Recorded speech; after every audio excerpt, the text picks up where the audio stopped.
el día de hoy estamos acá con la psicóloga Natalie Lemus. Con ella vamos a abordar el tema de la salud mental en la mujer.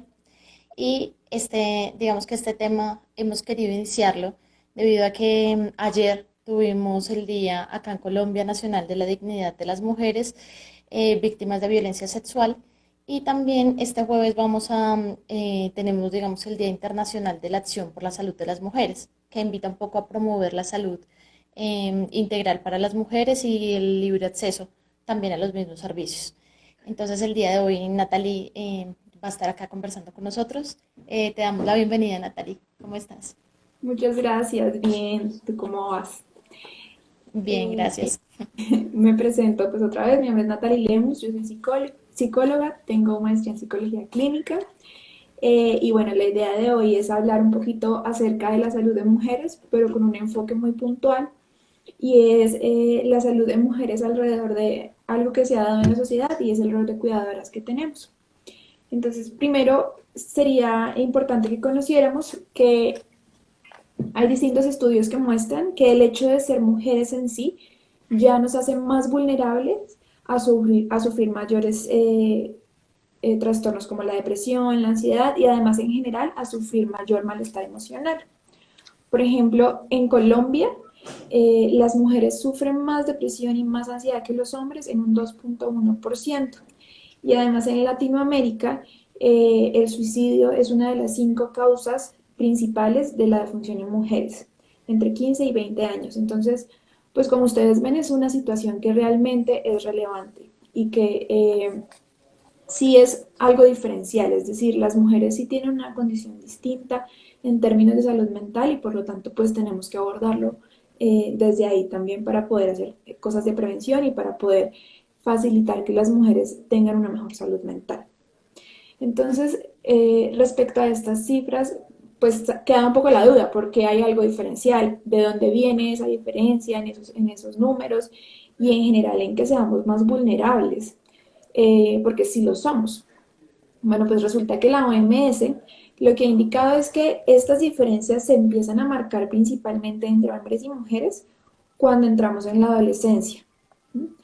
Y ocurre porque en la adolescencia empieza a haber una presión particular respecto a diferentes funciones, diferentes obligaciones que tenemos que desempeñar como mujeres. Y estas obligaciones nos llevan a hablar un poco acerca de los factores socioculturales que van a ir imponiendo ciertos roles. Entonces, aquí hay una explicación importante y es la manera como funcionan las cosas a nuestro alrededor se han construido a lo largo de mucho tiempo y tienen que ver con características que nos han dado por ser hombres o por ser mujeres. Eso no quiere decir que sea obligatorio, que obligatoriamente por ser hombres y ser mujeres tengamos estas características, sino que socialmente se ha hecho de esta manera. Quería hacer acá una aclaración y es que digamos que esta semana nos han estado preguntando muchísimo por qué hacer el énfasis solamente en las mujeres. ¿Es que acaso hay un pensamiento distinto de las mujeres a los hombres? Entonces, valdría la pena aclarar un poco esto. Sí, y el énfasis de la mujer va precisamente a esto y es que tenemos un rol en la sociedad que nos ha dado un papel de cuidadoras, un papel en donde tenemos unas obligaciones en las que somos cuidadora de todos y de todos. Entonces somos cuidadora de todas las personas a nuestro alrededor, somos cuidadora además de muchos temas, por ejemplo, relacionados con el hogar. Y esto es un punto muy diferente a las condiciones que pueden tener los hombres, por ejemplo. Entonces, este rol que ha sido un poco asignado de manera social a lo largo del tiempo, pues nos obliga en la sociedad a tener ciertas funciones. Y, por ejemplo, somos las que detectan la enfermedad en los demás. Entonces, si ustedes ven en nuestras casas, si alguien se enferma, buscan a la mamá. Y entonces ella es la que sabe si está enfermo o si no está enfermo. Además, las mujeres somos las que solemos cuidar al que está enfermo, las que solemos estar pendientes. Sin embargo, esto tiene un efecto y es que a veces de tanto estar cuidando tantas cosas, pues no nos cuidamos a nosotras mismas. Muchas veces como que nuestras necesidades pasan a segundo plano. Y eso implica que no estamos teniendo unas conductas de cuidado con nosotras mismas y que precisamente somos más vulnerables. Por eso es que estas cifras son distintas. Ujú. Y entonces, ¿por qué terminamos siendo cuidadores? O sea, ¿por qué se nos asigna este rol? Y es que como que hay el estereotipo alrededor de la mujer que somos, que nacemos para cuidar un poco. Y que por ser mujeres pues tenemos un poco este don de cuidar y el tema es que no necesariamente. O sea, si no se nos educa para eso, no necesariamente. Y no está mal cuidar, no está mal ayudar al otro, no está mal estar presente si el otro lo necesita. El tema es que venimos haciéndolo solas por mucho tiempo y esto implica una sobrecarga importante, implica que tenemos al final muchas labores que hacer. Entonces, por ejemplo, tenemos que tener labores de cuidado con los hijos, con el esposo, con los padres, con las tareas del hogar. Y además de eso, se ha generado algo a lo largo del tiempo que se llama el doble turno. Y es que, pues ustedes saben que el hecho de que la mujer esté en el mercado laboral es algo reciente, pero no ha sido algo reciente, no ha sido algo que se haya adaptado de una manera tan idónea. Y es que, claro que hemos salido a trabajar, pues es nuestro derecho y eso nos ha permitido crecer como personas, nos ha permitido tener más satisfacción con nuestras vidas, pero se modificó eso, que pudimos entrar al mercado laboral, pero no se modificó que, por ejemplo, en el hogar las tareas se repartieran distinto. Entonces lo que pasa es que, por ejemplo, las mujeres van a trabajar, pues hacen todo lo que tienen que hacer en su trabajo, que eso pues implica un agotamiento, y llegan al hogar y tienen otro turno de trabajo un poco. Entonces, pues llegan a ocuparse de todo lo que implica el hogar, de los hijos, de la comida, del cuidado de los demás. Y Ujú. este es un turno que no se reconoce y resulta muy, muy agotador, porque estamos un poco en función, primero de, pues de rendir en nuestro trabajo porque nos gusta, porque nos da satisfacción, pero también de rendir en esta otra área.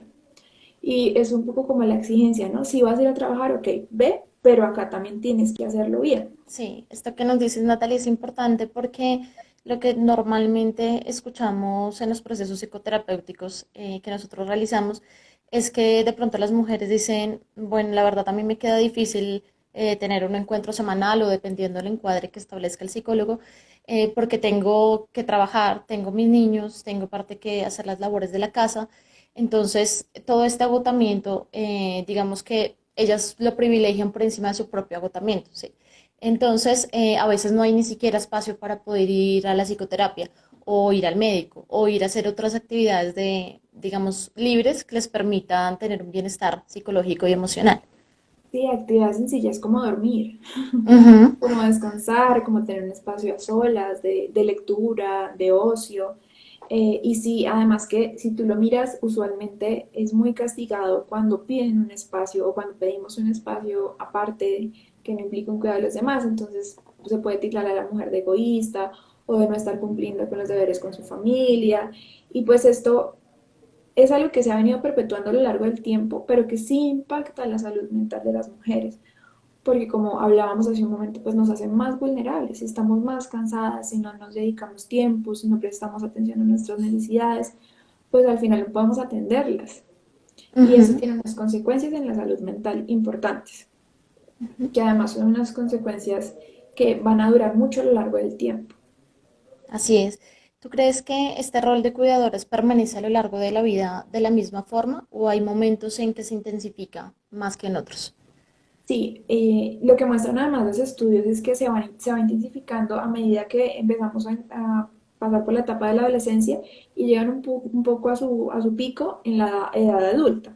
Cuando entramos en el ciclo ya de la vejez, pues soltamos muchas cargas y empezamos a ser cuidados por otros hasta ese momento, pues porque ya no podemos hacer muchas cosas. Pero sí se va modificando a lo largo de la vida. Sí ha cambiado con el tiempo, eso no se puede negar. Es cierto que ahora las personas, por ejemplo, de 20 años, pues tienen menos carga que las que tenían hace 10 años, pero aún hay mucha presión. Y ahora, por ejemplo, la presión se ha transformado a que tienes que igual ser exitoso en tu vida laboral, ¿no? Como ya entramos al mercado laboral, también tenemos que ser exitosos en nuestra vida laboral, Ujú. pero tenemos que tener una familia y tenemos que cuidar de esa familia. Entonces, se ha vuelto un tema de carga significativa y que esa carga se va a ir multiplicando a lo largo de la vida. Pues cuando eres un adolescente te exigen empezar a ayudar con cosas del hogar, por ejemplo, y empezar a ayudar a los hermanos y al papá y a los abuelos si es necesario. Cuando ya eres un adulto te exigen pues tener una vida profesional exitosa, pero además tener una pareja, por ejemplo. pues participar de las labores familiares y así a lo largo de los ciclos vitales. Creo que el punto de mayor liberación es ya en la vejez, pero pues es un tema de que ya no es posible hacer todo lo que hacíamos antes. Y ahí pues Ujú. empiezan a buscar un cuidador, que además es muy curioso porque lo que se ve es que cuando, no sé, hay una persona en situación de vejez o pues ya en el estado de vejez o un familiar enfermo, usualmente quien los cuida es una mujer. Ujú. Entonces pasan nuestras hijas a cuidar de nosotros o nosotros pasamos a cuidar de nuestros abuelos o de nuestro tío que enfermó y usualmente se le entrega un poco la responsabilidad a la mujer. Es que ellas son las que saben cómo cuidar, ellas son las que saben qué hacer. Y entonces se entrega toda esta responsabilidad y usualmente lo que ocurre es que la responsabilidad se entrega a una persona o dos a veces y los demás no se involucran tanto. Y esto pues implica un nuevo reto porque pues es cuidar a alguien que no sabemos cómo cuidar, porque además usualmente no hay una asesoría de un profesional, sino que se asume que la mujer ya sabe cómo se hace. Entonces, si algo Ujú. sale mal, también hay culpa. Pero porque no se mejora, pero porque no se toma el medicamento, pero si ve y es que usted no está pendiente. Entonces es una carga constante dependiendo del momento de cuidador que estemos viviendo, pero es casi que el rol está a lo largo de nuestra vida. Así es. Y Natalie, ¿tú crees que tal vez este tema, a pesar de que es social, se ha venido como instaurando un poco en las familias? ¿Qué prácticas tal vez podríamos ver familiares que hagan que las mujeres se sientan con esa carga de cuidar a los otros y no cuidarse a ellas? sí, esto a pesar de que viene de un tema social, se evidencia en las familias todo el tiempo y casi que pasa de generación en generación. Entonces, por ejemplo, el hecho de que tengamos, y esto es un dicho que a mí a veces me causa risa, y es que la mamá está haciendo cosas y los demás no la ayudan. Y es un tema Ujú. como de, pero si todos vivimos en la casa, no se trata de ayudar, sino de que es responsabilidad de todos. No debería caer en sus hombros toda la responsabilidad de hacer todo y esperar a que los demás ayuden, sino entre todos tenemos la responsabilidad, todos vivimos aquí, todos comemos aquí, todos ensuciamos las cosas que usamos. Entonces sí se perpetra, por ejemplo, a partir de este tipo de cosas y es eh, esperar a que la mamá sea la que inicie las prácticas de cocina. Entonces hasta que ella no dice, bueno, hagamos almuerzo, nadie empieza. Eh, y son cosas que parecen chiquitas, pero que empiezan a poner cargas y cargas. El hecho, por ejemplo, de que, y esto es muy chistoso cuando uno atiende pacientes chiquitos, consultantes pequeños en psicología, y es que uno le empieza a preguntar al papá, ¿y el niño qué le gusta jugar? Espero me llama a mi esposa. ¿Y el niño qué le gusta comer? ¿A qué edad gateó? ¿A qué edad habló? Es que es la que sabe es mi esposa. Entonces un poco como que se le va atribuyendo que ella es la que sabe y está encargada de ese tipo de información porque es la que cuida al final. Entonces son Ujú. cosas que parecen muy normales, ¿no? Y usualmente, por ejemplo, cuando las mamás entran al baño de mujeres con los niños, se encuentra normal, pues porque son las que cuidan de los niños y los que los llevan al baño. Pero cuando los papás entran al baño de hombres con niños es muy escandaloso, porque, pues, ¿qué hace el señor con el niño en el baño? Y se va Ujú. reflejando así en muchas cosas. Y esto lo cierto es que sí pone unas exigencias primero muy altas, que nos vuelven más vulnerables a sentimientos de culpa, de frustración, de agotamiento, pero también como que queda normalizado todo. Es como el deber ser de las cosas. Y eso hace que sea más difícil que hablemos de lo que sentimos, que hablemos de lo que necesitamos, que incluso nos sintamos avergonzadas si nos sentimos cansadas o si queremos que las cosas sean diferentes. Entonces Ujú. es más Así difícil es. acercarnos a alguien y decirle estoy cansada. Ujú. Yo creo que también va un poco como del tema del diálogo, donde tú dices el tema de utilizar esas palabras de ayuda a la mamá o ayuda a la pareja, es un poco que marca lo que digamos la diferencia que hay entre los roles que asumen una persona y otra en el hogar, pero también lo hemos podido ver en la clínica desde los niños muy chiquiticos y es desde los juguetes que les compran, por ejemplo. Entonces, por ejemplo, a los niños frecuentemente se les compra carros, se les compra herramientas de construcción, digamos que objetos similares, mientras que a las niñas se les compra la cocina, se les compra las muñecas, la muñeca con su cochecito, entonces también la muñeca tiene todos sus elementos para poder cuidar de ella y de una u otra forma se va abocando este tema del cuidado, que es importante, es importante que nosotros rescatemos esta parte de nosotros, pero también, ¿por qué no hacerlo con los niños? ¿Tú qué piensas, Exacto. Natalia?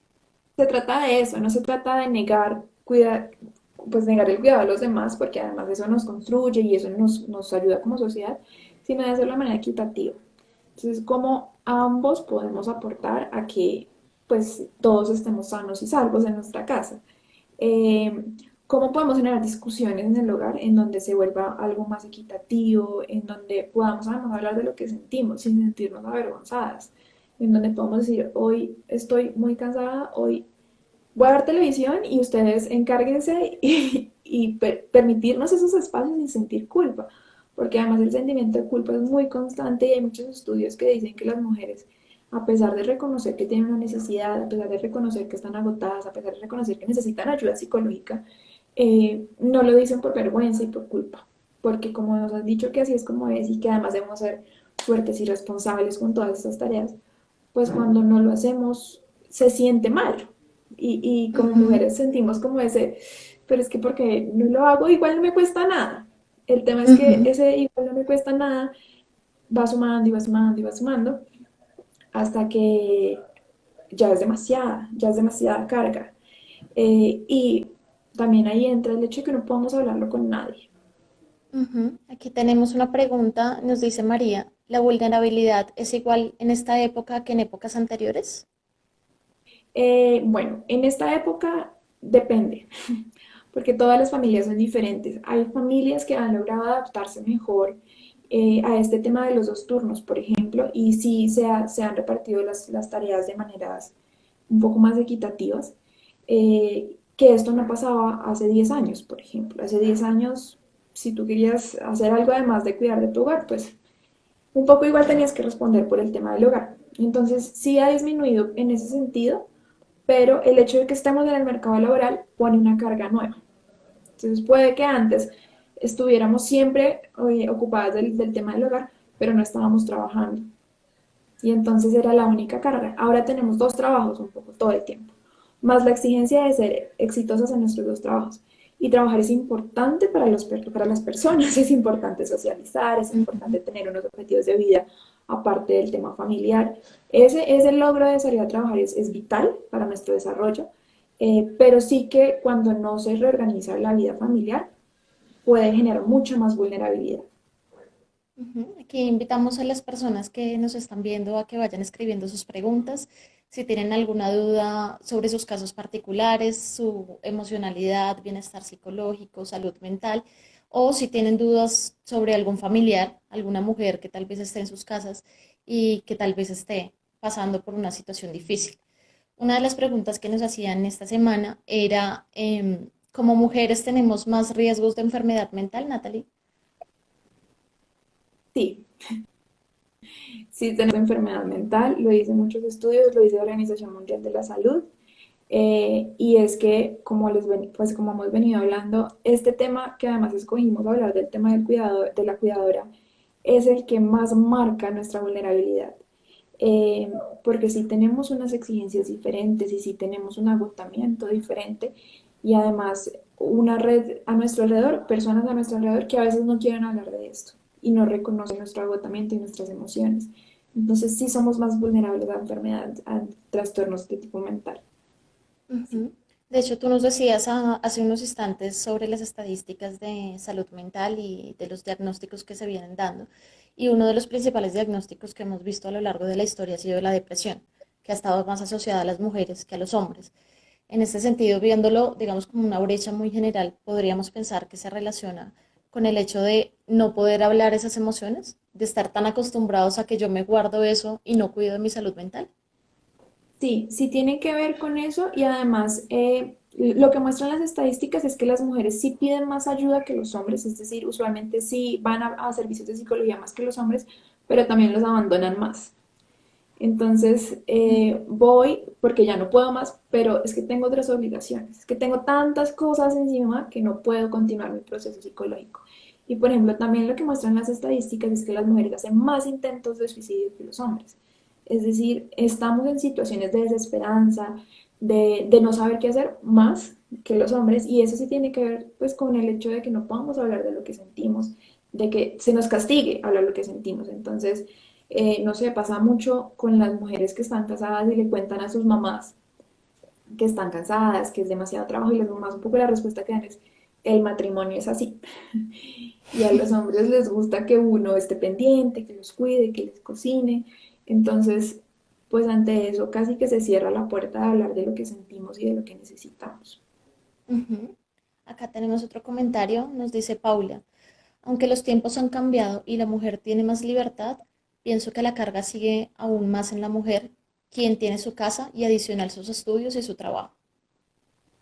Exacto, es eso, y ese es el doble turno. También es un tema de exigencia, ¿no? Porque entonces, que eso además se ha visto más ahorita en la cuarentena y es, cuida a tus hijos, pero edúcalos bien, pero también estudia, pero también trabaja y también, si puedes sacar un posgrado mientras tienes otro hijo, mejor, porque no puedes tener solo uno, porque pobrecito. Eh, y además, sé buena esposa y aprende recetas de cocina y muéstralo y se vuelve súper abrumador y creo que todos lo hemos sentido además también cuando, por ejemplo, yo decido concentrarme en mi vida profesional, entonces viene la presión de ¿y por qué no vas a formar una familia? ¿Y por qué mira que se te va a ir el tren? Entonces, un poco como que no nos dejan opción, o es todo o no es nada. Y resulta que no tiene por qué ser así. Podemos decidir frente a en qué queremos enfocarnos y frente a generar discusiones de cómo vamos a repartir las cargas para que podamos hacer las cosas y además disfrutarlas, para que podamos disfrutar de la maternidad, del matrimonio, de nuestra vida profesional y que no se convierta en un agotamiento permanente, que creo que es algo que nos pasa mucho y que negamos Ujú. Yo creo permanentemente. que esto que tú acabas de decir es importante para que las personas lo tengan en cuenta y es, no se trata de hacer muchas cosas, sino que se trata que las cosas que tú hagas las disfrutes y a la vez estén funcionando, ¿sí? Cuando nosotros nos damos cuenta que hacemos muchas cosas pero no las hacemos bien y además estamos agotados o pueda que nos salgan bien, pero no nos sentimos bien con nosotros todos los días, nos pesa la cabeza para levantarnos, no podemos ni siquiera dormir pensando en las cosas que hay que hacer mañana, entonces no tiene sentido un poco para que nos esforzamos tanto si bien nuestra calidad de vida y sobre todo la salud mental se está deteriorando. Exacto. Y ahí la pregunta también, entonces, si este es el rol que nos está poniendo la sociedad y que está tan normalizado, ¿qué podemos hacer? Creo que lo primero y un poco la intención de este espacio es reconocer que somos seres humanos, que tenemos necesidades, que nos cansamos, que tenemos gustos, aspiraciones, que queremos lograr cosas, que puede que no siempre encajen en lo que se espera socialmente de nosotros y que además merecemos ser reconocidas, que merecemos que se reconozcan nuestros sentimientos, que sean validados, que no se vuelva en el discurso de es que es muy cantaletuda, está cansada y eso es algo que un poco se ha utilizado para silenciar este tema del agotamiento en las mamás, en las hermanas, en las hijas. Entonces aquí es importante decir que sí, esta presión social está sobre nosotras y está todos los días eh, y que probablemente además nos sentimos un poco culpables de intentar distanciarnos de ella porque pues hemos sido educadas bajo este marco. Pero no tenemos por qué ser las cuidadoras de todo y de todos. Y eso creo que es algo que tiene que salir de este espacio y es que no es nuestra obligación.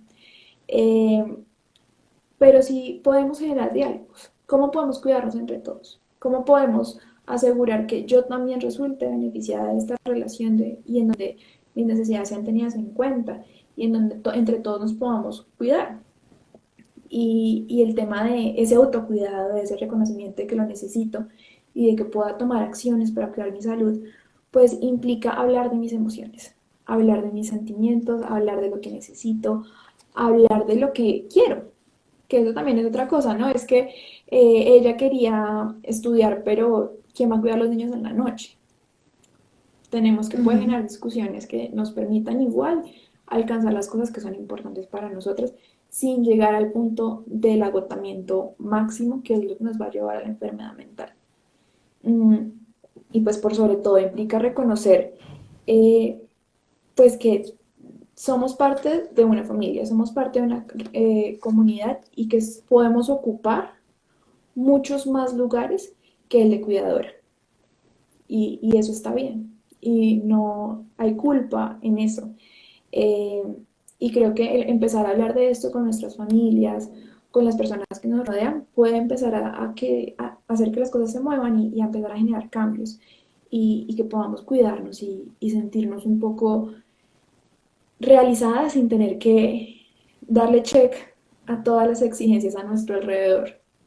Ujú. Yo creo que esto que tú nos dices ahorita es importante porque si bien de pronto las mujeres que nos están escuchando piensan que es un poco difícil hacer ese cambio, porque entonces si yo cuido a mis niños y ahora voy a salir, por ejemplo, a estudiar o a trabajar, ¿quién los va a cuidar?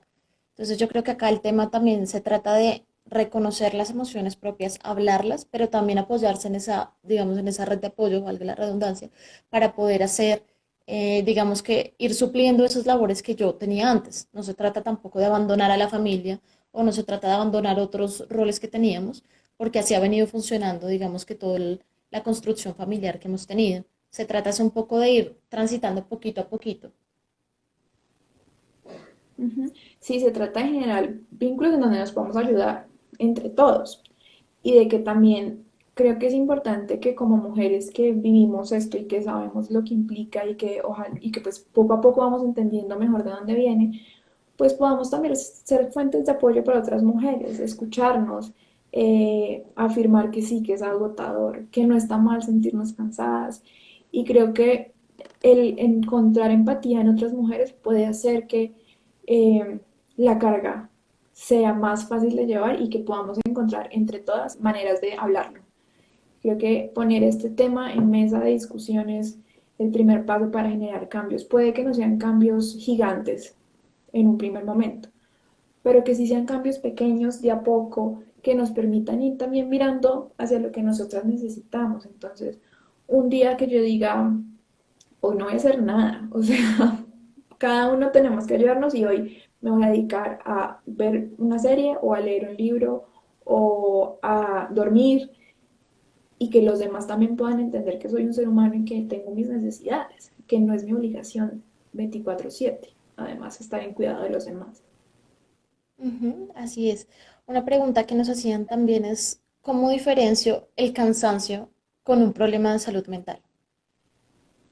Sí, bueno, ahí hay una línea fina porque el exceso de cansancio puede favorecer un problema de salud mental.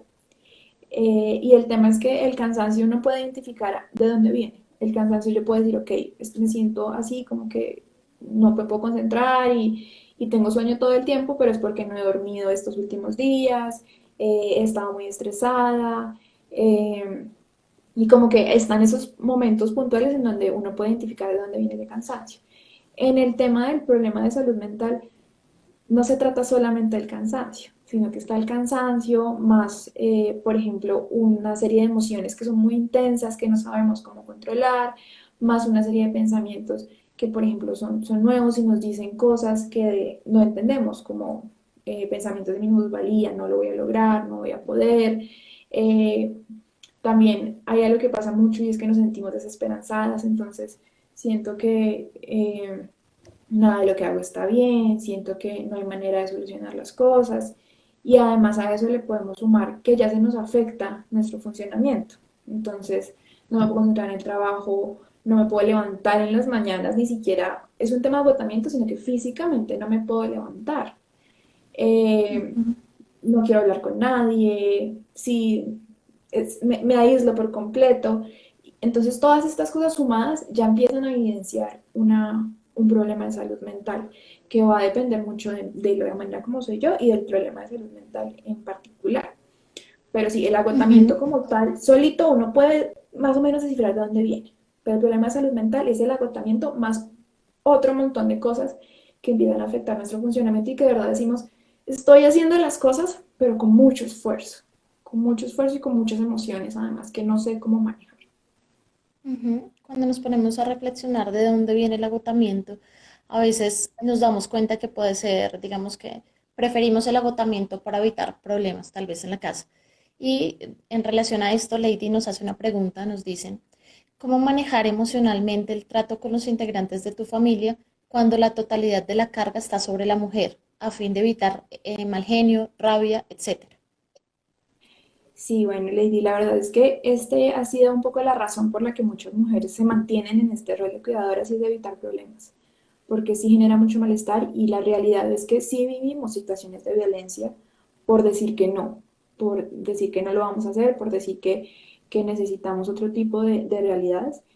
Lo primero es identificar si es posible que termines en una situación de violencia por hablar del tema. ¿Sí? La idea no es tampoco que si ustedes saben que es probable que terminen agredidas, pues se expongan a este riesgo. Si es así, hay otros mecanismos y hay otro tipo de asesorías. Si ustedes identifican que si hay un riesgo, que realmente están conviviendo con personas que han sido agresivas, que un poco ven la amenaza ahí, hay otras maneras. Pero si no, si el primer paso es discutirlo, así sea cosas pequeñas, en términos de hoy me siento hablando de lo que yo soy sin intentar atacar a los demás. Es que ustedes todo me lo dejan a mí porque eso genera una discusión. Sino yo siento que estoy muy cansada porque estoy haciendo esto.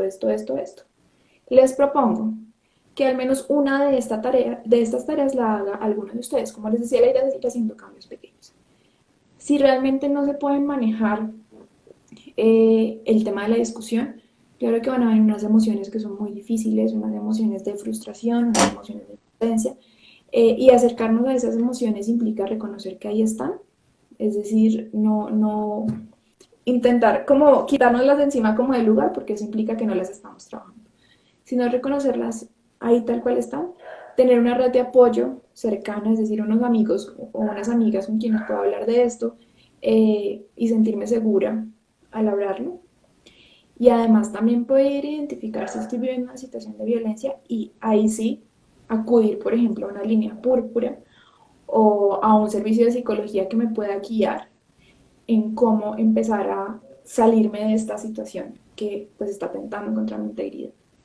Ujú. Yo creo que algo complementario a hablar de las emociones y discutirlas en familia también podría ser el tema de ser consecuentes con lo que decimos.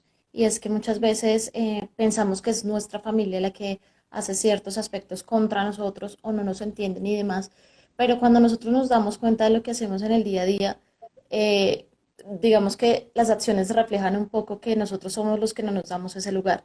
Y en nosotros también está un poco que pues la familia o los amigos u otras personas pasen por encima.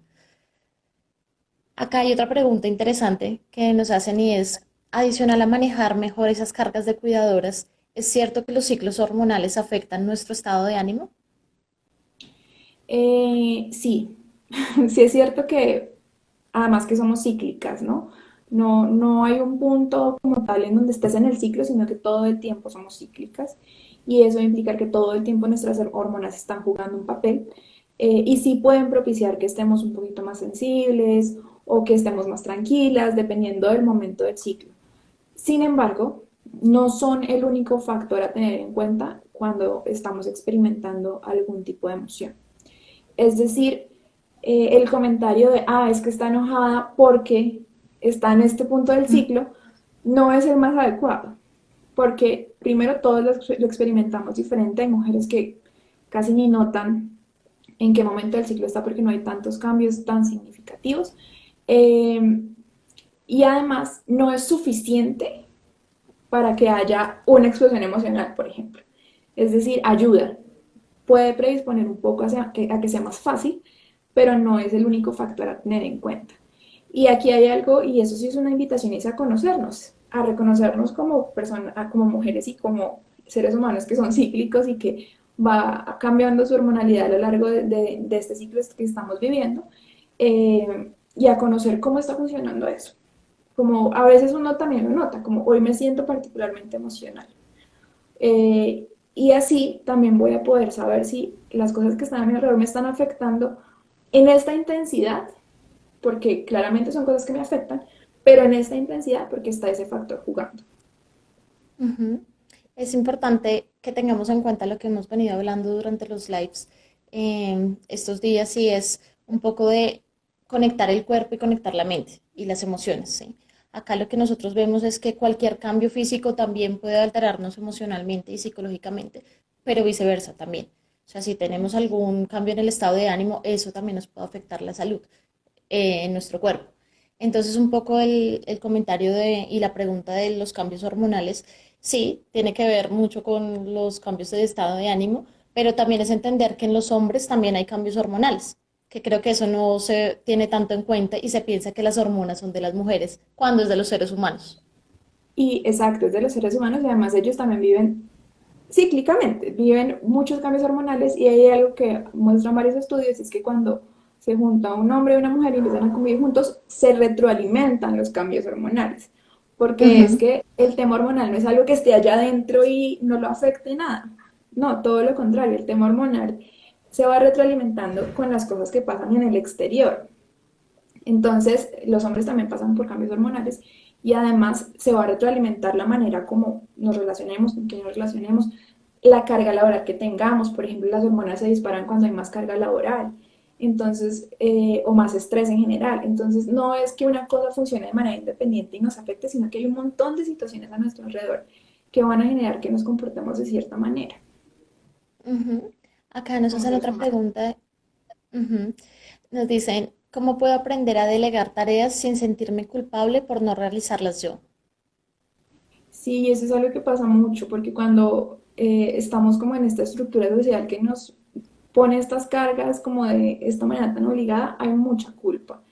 Y el primer paso era un poco el objetivo de este espacio es reconocer que no es tu obligación por completo.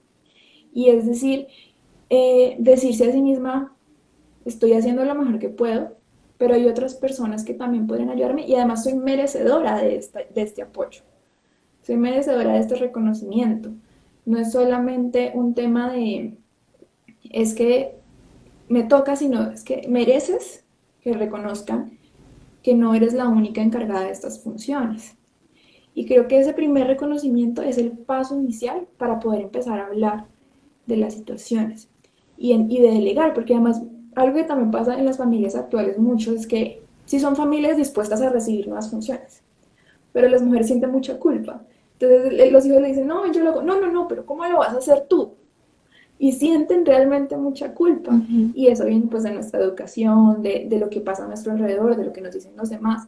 Pero es importante que reconozcas que está bien que te apoyen, no que te ayuden, porque otra vez es responsabilidad de todos, que apoyen las funciones de la casa. Está bien que además te sientas cuidada tú también, que sientas que si te duele la cabeza lo puedas decir y te puedas recostar un momento sin que la casa se caiga. Entonces, sí, y el sentimiento de culpa va a aparecer algunas veces. Pero un poco es decir, ok, me estoy sintiendo culpable, pero esta culpa viene de mi educación, viene de otras cosas que ahí están, pero no viene de que esté haciendo las cosas mal.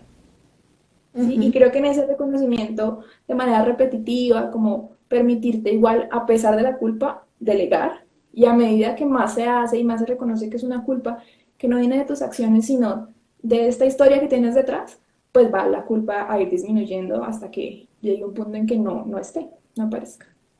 Ujú. La culpa es, digamos que es una de las emociones que nosotros tenemos y va a ser inevitable quitarlas del todo de nuestra vida. Sin embargo, considero también importante poder anticipar esas situaciones que tú sabes que de antemano te generan culpa.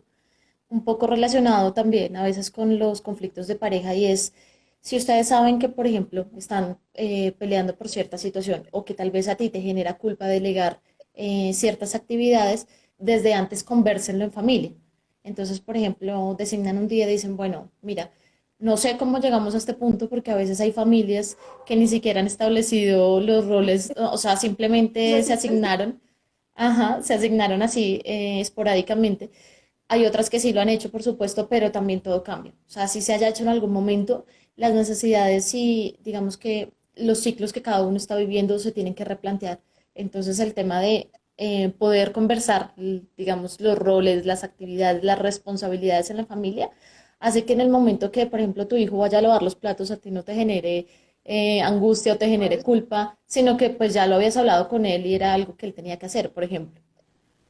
Sí, creo que los espacios de conversación son lo más importante. Los espacios de conversación formales, es decir, en los que decimos, nos vamos a sentar a hablar de cómo vamos a empezar a hacer las cosas, como los espacios de conversación informales, y es discutir estas cosas, discutir que nos hemos dado cuenta que alrededor del mundo las cosas como que están funcionando así, pero que a veces no es justo, que a veces es muy agotador.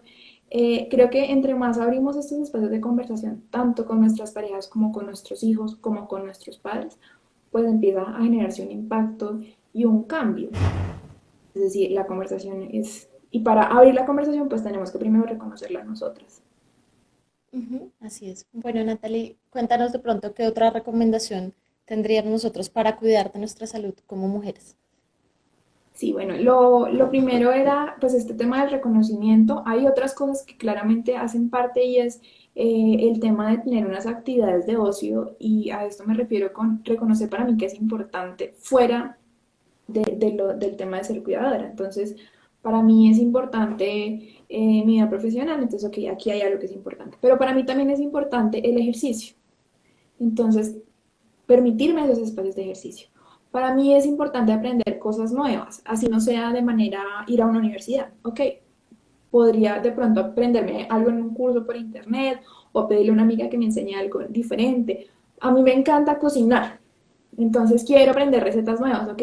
Y que estos espacios se conviertan en un tema de obligación, sino en un tema de disfrute, y tener unos espacios de tranquilidad y de construcción dependiendo de lo que a cada una le guste. Y esto no es la imposición de es que todas tenemos que hacer ejercicio y todas tenemos que... No, es cada una debemos identificar qué es lo que es importante para nosotras.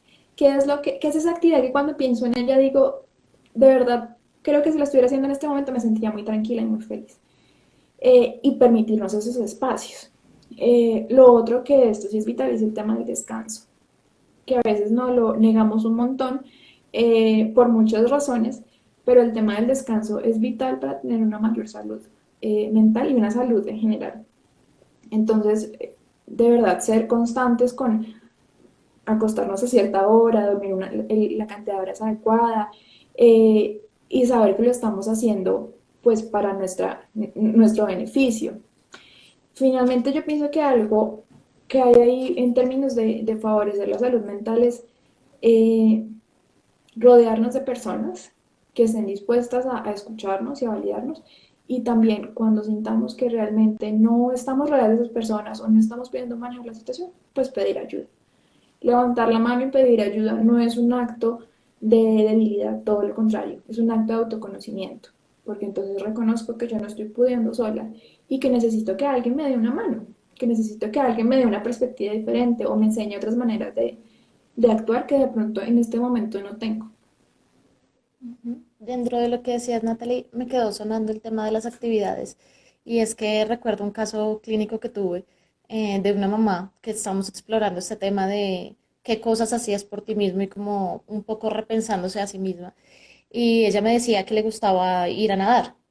Entonces, cuando empezamos a explorar ese tema de la natación, nos empezamos a dar cuenta que ella empezó a asistir a ese espacio fue porque a su hijo lo metieron allí y tenía una terapia allí. Entonces, cuando yo le dije, bueno, y si tu hijo ya no tuviera que tener esas terapias, ¿tú seguirías yendo? Y ella se quedó completamente consternada, en silencio. Entonces ahí uno se pone a pensar cómo a veces nosotros mismos también nos engañamos un poco pensando que algunas cosas las hacemos por nosotros, pero si, por ejemplo, no nos acompañan, entonces no, yo ya no voy. O tal vez yo las empecé a hacer fue por otra persona. Y aquí es como realmente el tema del conocimiento que tú nos has hecho tanto énfasis y es de verdad mirarse qué es lo que realmente a ti te gusta. Así lo tengas que ir a hacer solo. Es un espacio para ti. O sea, algo muy importante es el tema de, digamos que la individualidad acá.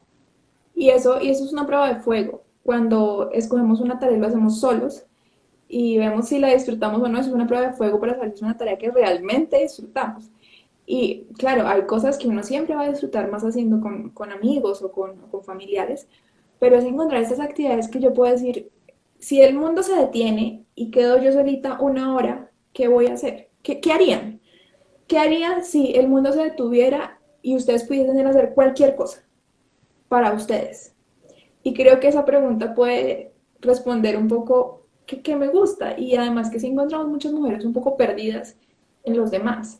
Como hemos estado en función de los demás por tanto tiempo, nos perdemos, ya no sabemos qué nos gusta, ya no sabemos qué haríamos en un fin de semana si no estuviésemos alistando a los niños o preocupándome por salir rápido para la universidad porque tengo que volver temprano. Entonces es lo que tú decías de reencontrarnos. ¿Qué me gusta?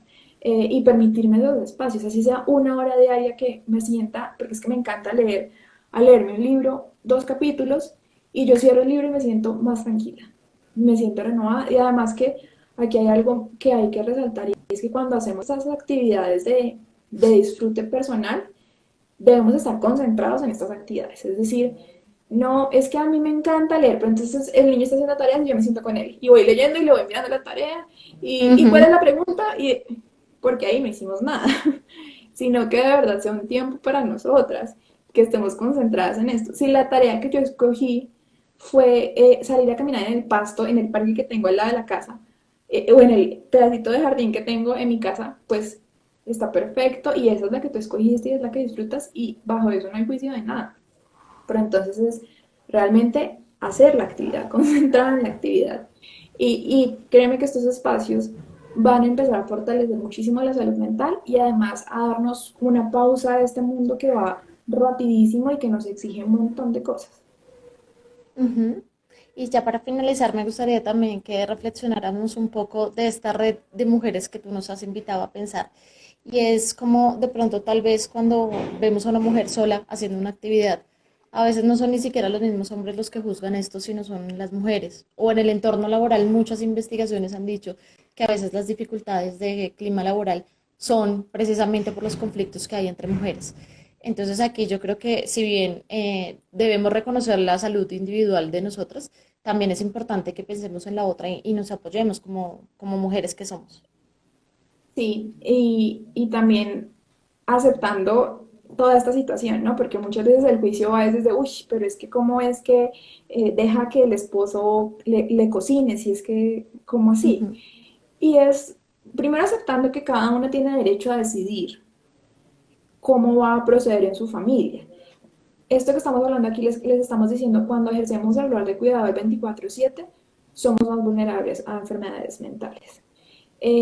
Pero al final de cuentas, debemos respetar la decisión de los demás y entenderlas y que el espacio entre mujeres no se vuelva un espacio de chisme de qué tan mal está yendo a la otra, ujú. sino de construcción, de hablemos de qué necesitamos, de cómo nos podemos apoyar. Creo que hay momentos en donde muchas veces nuestra familia, nuestros padres no entienden lo que estamos viviendo porque precisamente vivimos en un mundo que hace que las mujeres estemos sometidas a unas situaciones particulares y que solamente entre mujeres como que se evidencia realmente qué es lo que vivimos. Entonces, ¿por qué no, en lugar de tener unos espacios de atacarnos y de juzgarnos y de reprocharnos, pues convertimos estos espacios en un espacio de apoyo? Pensando que así como yo a veces me siento sola y yo a veces siento que necesito que alguien me escuche y me entienda, seguramente otra mujer allá afuera también. Entonces, ¿por qué no más bien prestamos estos espacios para construcción y para cuidado entre nosotras?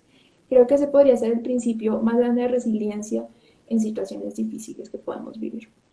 Ujú. Bueno, y ya para finalizar, me gustaría que le dijeras a las personas cuándo creen que necesitan consultar, las mujeres que nos están viendo, al psicólogo. Sí, bueno, lo primero es que para ir al psicólogo a veces uno va incluso por procesos de autoconocimiento. Y es que yo sí he tenido consultantes que van y me dicen es que yo vine porque no sé quién soy y no sé para dónde voy y no sé qué me gusta. Entonces eso también es un motivo que es válido, pero motivos que son un poco muy necesarios acudir a consulta psicológica es cuando se presentan situaciones como alteraciones en el sueño, es decir, no puedo dormir o me levanto muy temprano o me despierto mucho, alteraciones en la alimentación. Entonces de la nada siento que me quiero comer el mundo o no quiero comer nada. Aislamiento y es que empiezo a no querer socializar con los demás, a no querer estar con otros. Claramente en estas circunstancias en las que estamos en cuarentena, pues esto pasa más fácilmente, pero piensen que incluso en estas circunstancias nos parece chévere hacer una videollamada o Ujú. hablar por teléfono.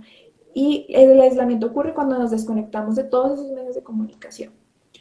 También cuando sentimos que ya dejamos de disfrutar cosas que antes sí disfrutábamos.